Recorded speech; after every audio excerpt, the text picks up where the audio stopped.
한국 증시 사상 최장 기간 동안 이어진 공매도 금지 종료를 두고 투자자들의 이목이 쏠리고 있습니다.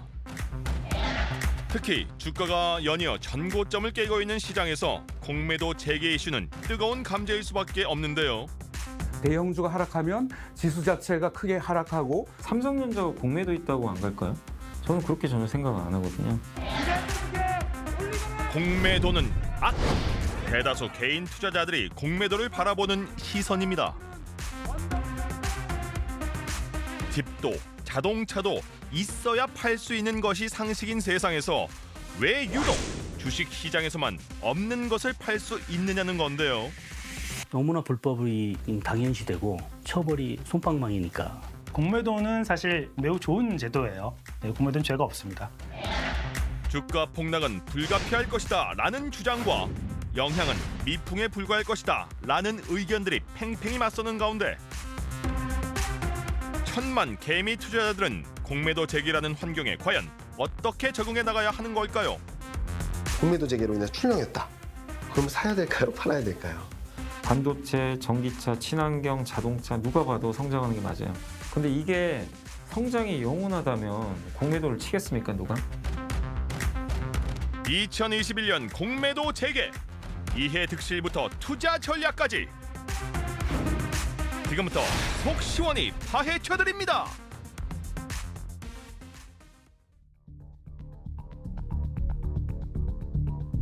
(20년) 가까이 주식 투자를 해왔다는 박혁 씨. 현재 10억이 넘는 큰 돈을 투자하고 있는 그는 가까운 시일 안에 국내 주식을 모두 처분할 계획을 갖고 있습니다. 3일부터 재개될 공매도 때문인데요. 불법이 판을 치고 반칙이 성행하는 이 우리나라 이 주식시장은 환멸을 느껴서 외국 주식으로 전량 갈아탈 생각입니다. 박 씨는 몇 년 전 국내 대표 바이오주에 투자했다 공매도로 큰 손실을 본 뒤 공매도 반대론자가 됐습니다. 분명한 호재가 있었는데도 공매도 세력들이 끊임없이 악의적 루머를 생산해서 주가에 영향을 미쳤다고 말하는데요. 호재가 날 때마다, 승인이 날 때마다 악성 찌라시를 뿌리고 임상 실패했다, 사기꾼이다, 저거는 뭐 얼마 못 벌 것이다 그러면서 계속 누르는 겁니다. 그렇게 여태까지 왔습니다. 이 공매도 때문에.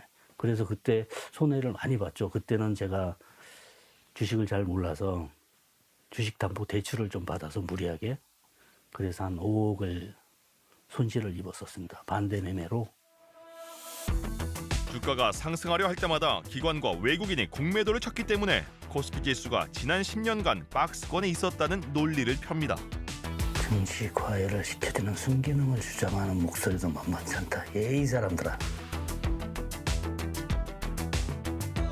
공매도가 재개되면 개미들의 증시 이탈은 물론 시장 전체에도 큰 충격을 몰고 올 거라고 주장하는데요. 우리나라 개미 투자자들의 엑소도스 현상을 목격하게 될 겁니다. 미국 주식으로나 해외 주식으로 아니면은 암호화폐나 이런 쪽으로 급격한 매도 행렬이 줄을 이을 겁니다. 다시 2,000포인트로 회귀하는 건 당연하고요. 3,000포인트 다시 보려면 수많은 개미들의 무덤을 밟고 일어서야 될 겁니다. 도대체 공매도가 어떤 제도이기에 이러한 논란이 벌어지는 걸까요? 빌공팔매, 말 그대로 없는 주식을 빌려서 판다는 뜻입니다. 공매도는 과거 미국의 곰 가죽 판매상에서 유래됐습니다. 가죽값이 떨어질 것을 예측한 상인이 미리 빌려다 팔고 값이 떨어지면 다시 사다가 갚았는데요. 상인은 실제 곰을 잡지도 않고 가격 예측만으로 앉아서 수익을 거둔 셈입니다. 공매도 방식의 선물 거래는 튤립 버블 사태 때도 성행했는데요. 그 네덜란드에서 튤립이 사실 가치도 없는 건데 어마어마하게 비싼 가격에 한때 거래가 됐잖아요. 뭐 그게 사실은 가격을 하락시킬 수 있는 그 장치가 전혀 없었거든요. 근데 공매도의 순기능은 이게 주가가 너무 과대평가됐을 때 그걸 적절히 눌러줘요. 또 한꺼번에 주가가 과잉 포장됐다가 한꺼번에 떨어지는 이런 현상을 막아주기 때문에 몇몇 투기꾼들에 의해서 좌지우지되지 않도록 하기 위해서 공매도는 반드시 있어야 된다. 이런 것이 경제학자들의 한결같은 주장입니다. 공매도는 주가 거품 방지와 유동성 공급이란 순기능이 있지만 하락장에선 주가 폭락을 부채질하고 시장 질서를 어지럽히는 주범으로 손꼽히기도 하는데요. 공매도는 사실 매우 좋은 제도예요. 공매도는 죄가 없습니다. 다만 공매도에 대한 불법 공매도에 대한 특히 불법 공매도를 위시한 여러 공매도를 이용한 그 불법 거래에 대한 불신이 개인 투자자들에게 아직 남아 있는 것 같아요. 증권사 하나가 도이치증권인가 여기서 공매도를 쳤는데 3%가 빠진 거예요. 단순만 이 공매도 한 번 때문에. 그러니까 주가가 철렁인 거죠. 3% 오르면 어떻게 됩니까? 프로그램 매도가 돌아요. 그러면 다시 주가가 빠질 수밖에 없고 이 매도 들어가지고 주가가 내려가는 순간 또 일반인들이 주가가 패닉 상태에서 우리는 패닉 매도로 하는데 패닉 매도는 또 주가가 내려갈 거잖아요. 그래서 연합전자 주식이 10만 원이 하루에 6만 원까지 갈 수가 있는 거죠. 지난해 3월 코로나 팬데믹 여파로 코스피가 1,400선까지 추락하고 공매도가 급증하자 금융당국은 한시적 공매도 금지 조치를 시행합니다. 시장의 불안 심리 확산을 억제하기 위해 보다 강한 시장 안정 조치를 시행합니다. 상장 종목에 대해 공매도를 금지합니다. 지난해 8월 코로나가 재확산하자 금지 기한을 한 차례 더 연장했는데요.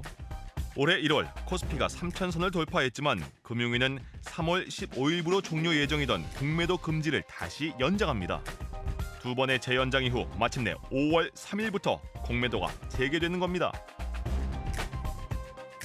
금융위는 공매도는 자본시장 접근성의 척도며 또한 선진지수 편입을 통한 코스피 가치 상승에 긍정적인 영향을 미칠 거라면서 재개 이유를 밝혔습니다. 공매도가 허용되는 종목은 국내 증시를 대표하는 코스피 200 및 코스닥 150을 구성하는 대형주입니다.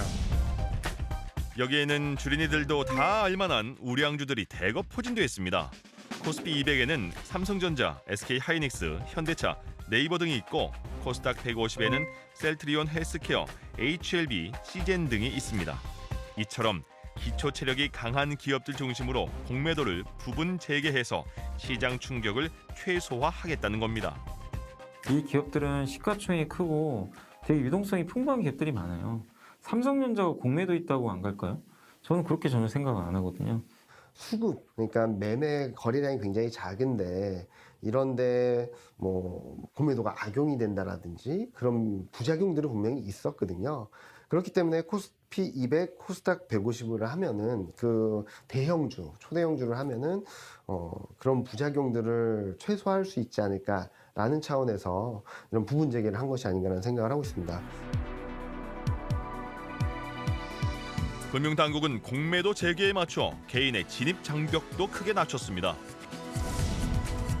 우선 사전 교육을 받은 개미들은 직접 참여할 수 있게 됐고 17개 증권사 또한 최대 3조 원 규모의 주식을 빌려주기로 한 겁니다. 재개 당일 개인 예상 물량은 2조 4천억 원에 육박하는데요. 이는 금지 직전에 비해서 무려 100배가 넘는 수치입니다. 주식 반환 요구를 받으면 즉시 돌려줘야 하는 기관, 외국인과 달리 개인은 60일까지 차입 기간을 보장해 주기로 했습니다. 단, 투자 경험에 따라 투자금도 3천만 원, 7천만 원씩으로 차등화됩니다. 하지만 이러한 제도 개선 노력에도 불구하고 개인 투자자들의 반응은 시큰둥하기만 합니다. 지난 2018년 삼성증권 유령주식 배당 사고와 골드만삭스의 무차입 공매도 사태 등이 악몽으로 남아있기 때문인데요. 동학 개미들은 개선된 대책 역시 불법 공매도 사전 차단이 아닌 사후 적발의 반쪽 대책이라며 강하게 반발합니다. 동학 개미 죽이지 마! 죽이지 마! 죽이지 마! 특히 자본과 정보력으로 무장한 기관과 외국인의 일방적인 공매도는 전체 주가에 하향 압력을 줄 수 있다고 우려합니다. 개인 투자들의 반발을 우려해 일부 종목만 재개하겠다. 그 얘기는 하늘을 손바닥으로 가리는 경우입니다. 그전에도 80%, 90%가 그 일부 종목들이 차지하고 있었습니다. 실제 코스피 200과 코스닥 150 종목이 전체 시총에서 차지하는 비중은 각각 92%, 48%로 압도적입니다. 이들이 공매도 잔액에서 차지하는 비중 역시 94%와 77%로 사실상 대부분인 셈. 우리나라 지수 자체가 대형주가 그 지수에 그 상당한 영향을 미치기 때문에 대형주가 하락하면 지수 자체가 크게 하락하고 그렇게 되면 지수에 연동된 상품이 피해가 벌어지고 그렇게 되면 중소형주도 덩달아 폭락합니다. 실제 공매도가 금지된 지난 1년여 동안 코스피는 사상 최초로 3,200선을 돌파했고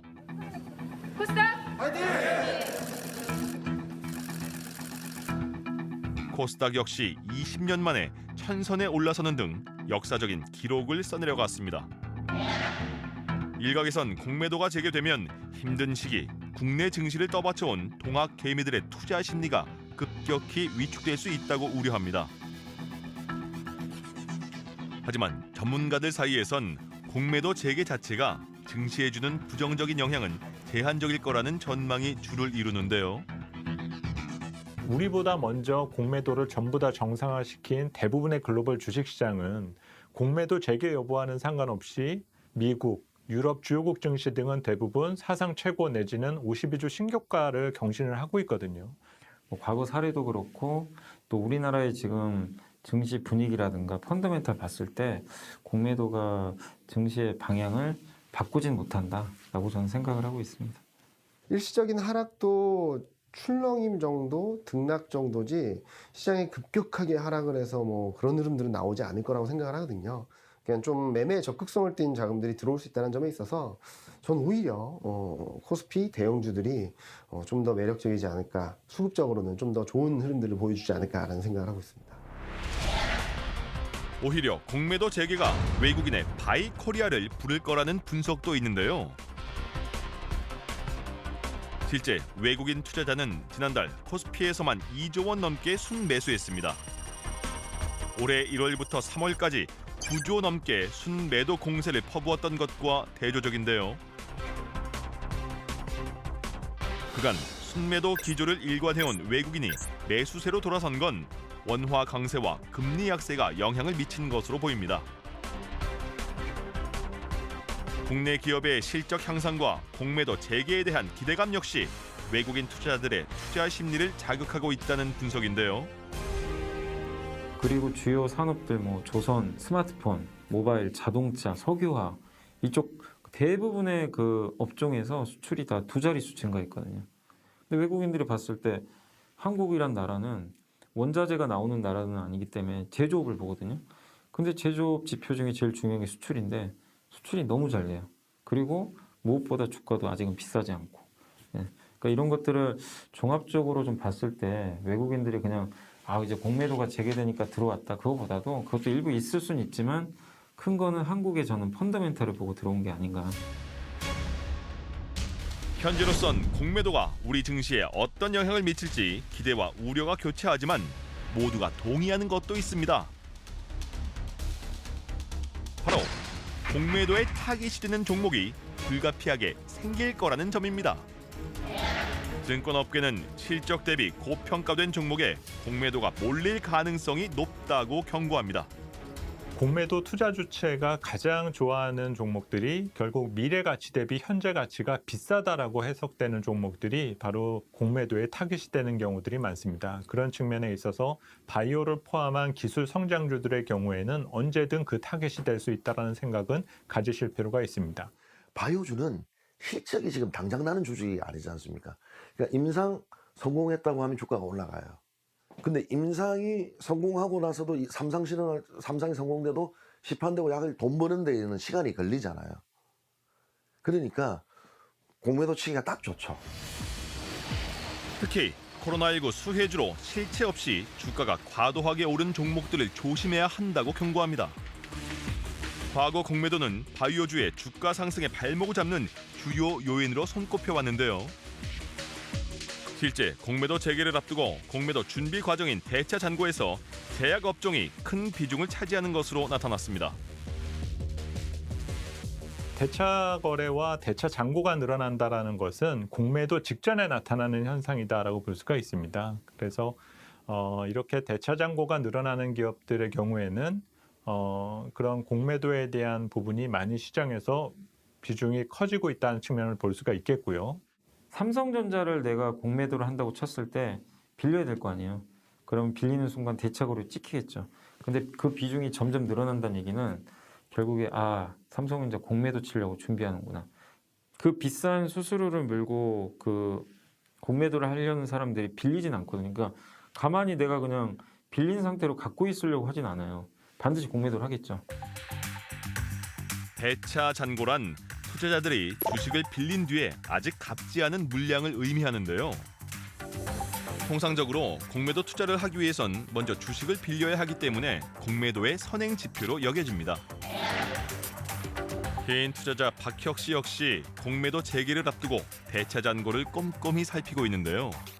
현재가를 누르고 일별로 들어가면 공매도 나오죠. 공매도에서 제일 중요한 거는 이제 공매도 수량하고 잔고 수량하고 대차 잔고 수량이죠. 2019년 말 대차 금액이 34조였습니다. 그런데 작년 12월 말 41조로 약 7조가 증가했습니다. 지금 카운트다운을 하고 있는 거죠. 공매도가 재개되면 쏟아붓겠다 이 뜻입니다. 올해 초 40조 원대였던 대차 거래 잔고는 점차 늘어나면서 지난달 50조 원을 넘어섰습니다. 이는 기관, 외국인 투자자가 공매도를 위한 실탄 마련에 나섰다는 분석이 나오기도 했는데요.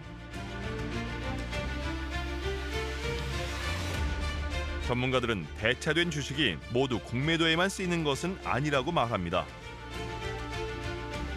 하지만 시가총액 대비 대차 잔고가 급격히 늘어난 종목은 각별히 주의해야 한다고 조언합니다. 대차 잔고가 조금 늘거나 조금 줄거나 이건 의미가 없습니다. 근데 너무 눈에 띄게 갑자기 증가할 때가 있거든요. 그런 것들은 증권사마다 정보를 다 제공을 해주니까 대차 잔고 이렇게 매일 데이터들을 체크하셔가지고 한번 투자하실 때 좀 주의할 필요는 있는 것 같습니다. 전환사채가 많이 발행된 종목 역시 공매도의 표적이 될 수도 있다는데요. 전환사채란 일정 기간 뒤에 주식으로 전환할 수 있는 채권을 말하는데 이는 투자기관이 계열사나 주주에게 유동성 지원을 받을 수 없을 때 주로 발생합니다. 때문에 차익 거래로 인한 수요로 공매도 유인이 높아진다는 분석입니다. 이러한 상황에서 공매도에 직접 나서 차익 실현을 꾀하려는 개미들의 움직임도 포착되고 있습니다. 개인 공매도 사전 교육을 수강한 투자자가 급증하는 것인데 시작한 지 열흘도 되지 않아 10,000명 이상이 몰린 겁니다. 하지만 전문가들은 개인들의 경우 공매도 투자에 더욱 신중해야 한다고 조언합니다. 공매도는 매우 위험한 전략입니다. 왜냐하면 공매도 투자를 할 경우에 내가 얻을 수 있는 최대 이득은 내가 공매도를 한 시점에 그 주가이고요. 손해는 무한대로 열려 있습니다. 주식을 매매하는 것, 매수, 매도만 하게 되면 최대 손실은 제로입니다. 얼마를 투자했던 간에 최대 손실은 제로가 되잖아요. 공매도는 마이너스가 무한대입니다. 그냥 내비두면 마이너스 폭이 계속적으로 커질 수밖에 없거든요. 올라가면 올라가는 대로. 35만 원에 공매도를 쳤는데 이게 주가가 무한대로 올라가가지고 만약에 500만 원 되면 나는 500만 원어치의 한 주를 갚아줘야 돼요. 빌렸잖아요. 빌리면 뭐죠? 갚아줘야죠.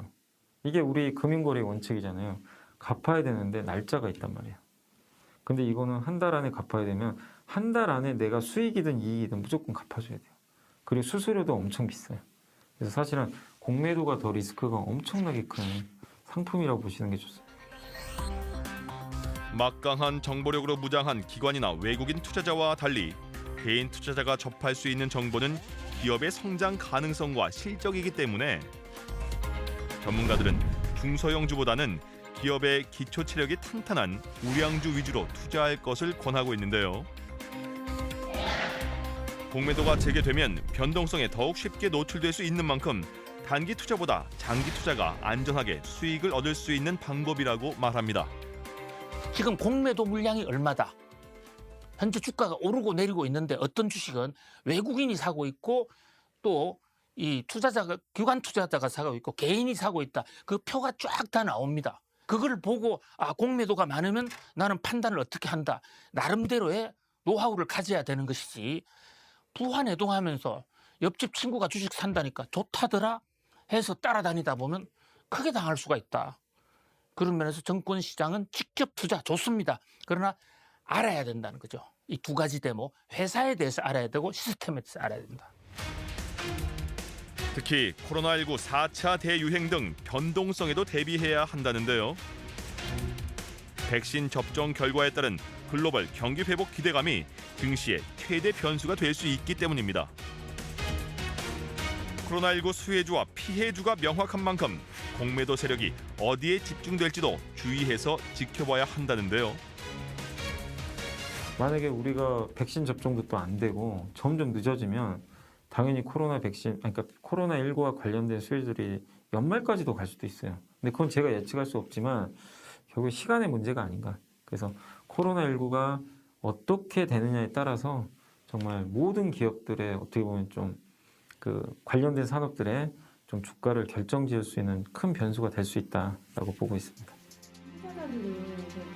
코앞으로 다가온 공매도 재개 속 성공적인 투자 전략은 무엇일지에 대한 증권사 전문가들의 조언도 참고할 만합니다. 실적이나 펀더멘탈은 그대로 좋아지고 있는데 주가가 공매도 재개로 인해서 출렁였다. 그럼 사야 될까요? 팔아야 될까요? 저는 사야 될 때라고 생각을 하고 있기 때문에 오히려 공매도를 좀 더 매매에 조금 더 적극적으로 활용을 하자라는 말씀을 많이 드리고 있거든요. 좋은 종목, 실적이 계속 좋아지는 업종, 종목들을 들고 계시다면 아니면은 좀 비중이 없으신 분들은 공매도 재개로 인해서 시장이 출렁일 때 더 담아가신다면 더 큰 수익을 가져다 줄 수 있다고 생각을 하고 있습니다. 반도체, 전기차, 친환경, 자동차 누가 봐도 성장하는 게 맞아요. 그리고 마스크를 벗을 때 좋아질 거, 화장품, 의류, 뭐 백화점, 아니면 면세점, 편의점 다 좋아지죠. 이런 쪽에 속하는 섹터들은 앞으로 분명히 좋아진단 말이에요. 그리고 또 예를 들면 뭐 이제 코로나19가 끝났을 때 안 좋아질 회사들이 있잖아요. 뭐 대표적인 게 진단키트라든가 뭐 치료제 관련 기업들. 이거에 따른 수혜를 받았던 기업들은 당연히 앞으로 꺾이거든요. 그럼 우리가 상식적으로 생각했을 때 내가 공매도를 한다면 그런 기업들이 할 수도 있는 거거든요. 그러니까 한번 여러분들이 한번 그 공매도를 한번 친다고 생각을 해보고 나라면 내가 보유한 기업을 내가 공매도를 할 건가 안 할 건가 이걸 한번 고민을 해보시는 게 저는 더 합리적인 투자가 되지 않을까 생각을 하고 있습니다. 공매도 주체가 가장 좋아하고 또 가장 무서워하는 것 중에 하나가 바로 투자자들의 광기입니다. 어떤 기업의 주가가 변화하는 데 있어서 단순한 이슈와 유행에 따라서만 주가가 들썩이게 된다면 그런 변화의 과정을 공매도 투자 주체들은 가장 좋아한다라고 볼 수가 있거든요. 오히려 그렇게 테마주에 해당되는 기업들이 시간이 지나 공매도의 타겟이 될 수 있다는 점 등을 감안해서 본다면 오히려 원칙을 지키는 투자의 어떤 기준을 갖고 대응을 하는 것이 보다 중요할 것으로 생각이 됩니다. 공매도에 대한 찬성과 반대는 모두 나름의 근거를 갖고 있습니다. 기울어진 운동장이라는 비판 아래 개미들의 공매도 진입 문턱까지 낮아지면서 우려와 기대감이 교차하는 것 역시 현실인데요. 마침내 재개되는 공매도가 한국 증시의 위기가 아닌 기회로 삼을 수 있도록 분명한 신뢰와 투자자들의 지혜가 모아져야 할 때입니다.